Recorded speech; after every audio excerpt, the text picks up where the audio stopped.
right, and we are back. NestGen Express. This is episode 3. We are SOS. We're talking about sending out smiles with automated drones. Okay, maybe we're talking about first response, but SOS also applies to smiles, obviously. My name is Jason San Souci, and I am the host of the Do You Know Drones podcast, and I am delighted to be here today with the VP of Business Development, Cody Thomas of Adventure.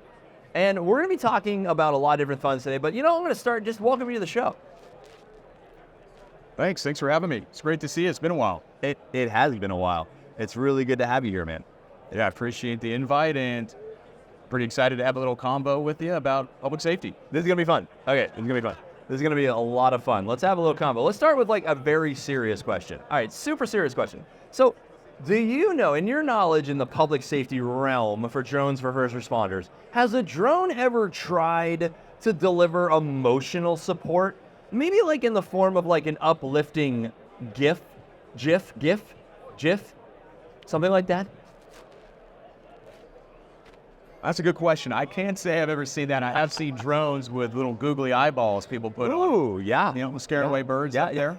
Scare away the bird. Oh my God, that's amazing. As far as a GIF or a GIF, that's a good question. I have not seen that. We may need to talk to the Dragonfly, the promo drone guys, like the ones with the Starling X2 with the big screen. That would be their game. You might be onto something. That would be their game. That would be amazing. Okay, so let's get real. Okay, so how currently today, like we know that automated drones and apparently in some countries, aka Canada, they don't even like to use the word automation. They like let their non-marketing people figure out a better word, which is terrible idea. Don't let marketing people figure out new words. But yeah, so automation is not a bad word. But so how are automated drones being used? Just educate us a little bit on how they're being used in emergency response scenarios. Yeah, sure thing. Well, I mean, talk about a rabbit hole. Oh boy. So public safety agencies across, really the world, but let's focus on North America, have been adopting these technologies left and right. From all sorts of manufacturers, there's so many different use cases for these in public safety. If we're talking about multi-rotors, that's obviously the most common UAS system that we're all pretty familiar with, right?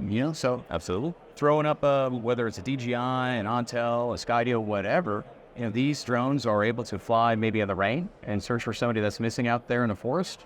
If they got a good thermal camera on there, I think, hey, that gives us the ability to fly day, night, and find areas, so if something has a heat signature, we can find it.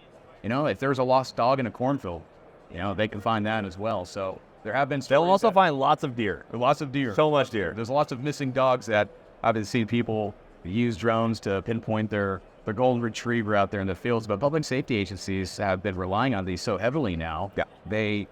We're way past the years of this being snake oil. This is a very proven, most valuable tool for everybody out there. I'll agree, absolutely. So, obviously, anytime you're integrating new technology, there's going to be challenges.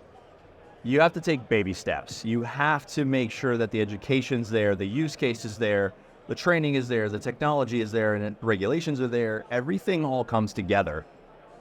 But what are some of the challenges that the first responders are facing when they're integrating drones into their operations? Yeah, I mean, education step one, right?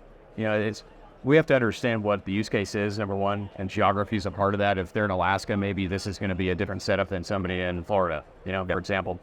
But the use cases out there and how they're adopted needs to be addressed by education step one. Get these certifications, need to get comfortable with these platforms, need to have somebody like us, for example, that can support them and train them and how to operate these out there in these environments, in these real world situations. And there's a lot of focus on the hardware on the drones, but the camera, that payload, that's the most important part of an operation. So if you have a good drone but a bad camera, then what are you really doing out there? So we need to pinpoint what are the best platforms for certain public safety agencies, train them on that, and then on top of that, there's software applications as well. So if accident reconstruction is a priority for a particular agency, then now we're getting into more of the software topics as well. Sure. No, makes sense.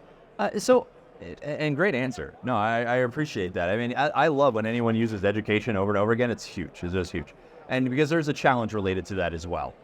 So next question. So there's a lot of legacy systems, emergency response systems that are currently in place that are in operation, all types of operations in this domain.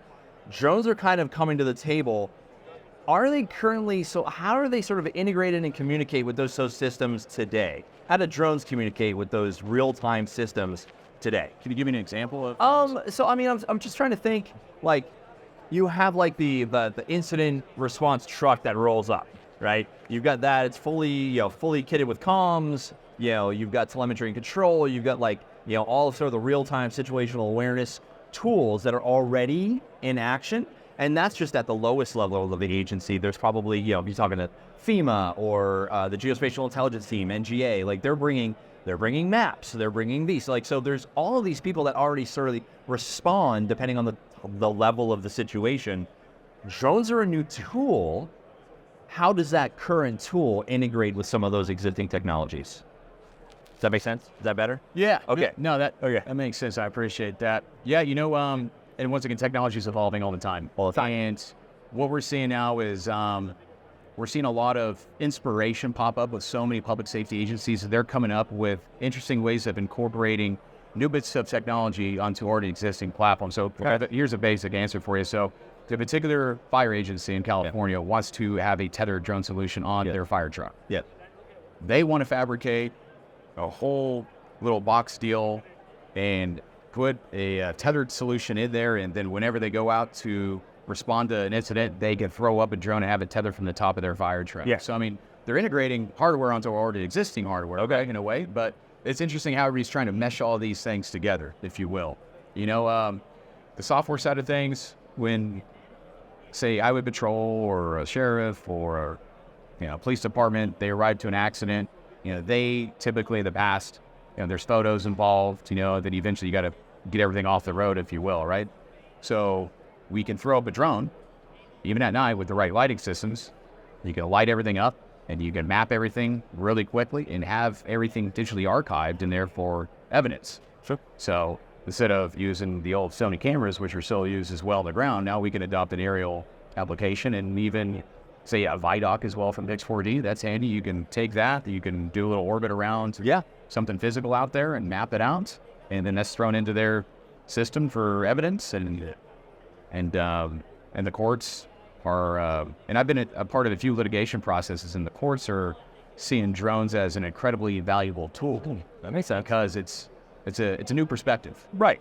So if you're a jury or if you're a judge or the attorneys themselves, it paints an entire picture. And the camera can't see this, but we're looking across the way at a TV and it's flying over power lines, and it paints a picture of our way of understanding kind of the landscape around us, if you will. So it kind of opens up the mind a little bit more, and for public safety agencies to use this in tandem with their already existing hardwares, softwares, whatever. It's just another tool in the toolbox, so it's awesome. Awesome. Yeah. Well said. And sort of the secondary use cases that, like, when you throw up new technology and you're able to do it in sort of a newer area, the brainstorming that happens in real time is incredible. Like, I think that's a really great advantage of how this technology is spawning its own innovation within each of the own use cases, vertical markets. Like, everyone's like, wow, I never thought about that before. It's like, well, if you have the tool, you can build something new with it. So that's really important for this industry as we move forward. So let's double click into like one successful use case or a case study where like a drone really played a pivotal role in this market. Like, can you share us the story? Like, tell us the story, Cody.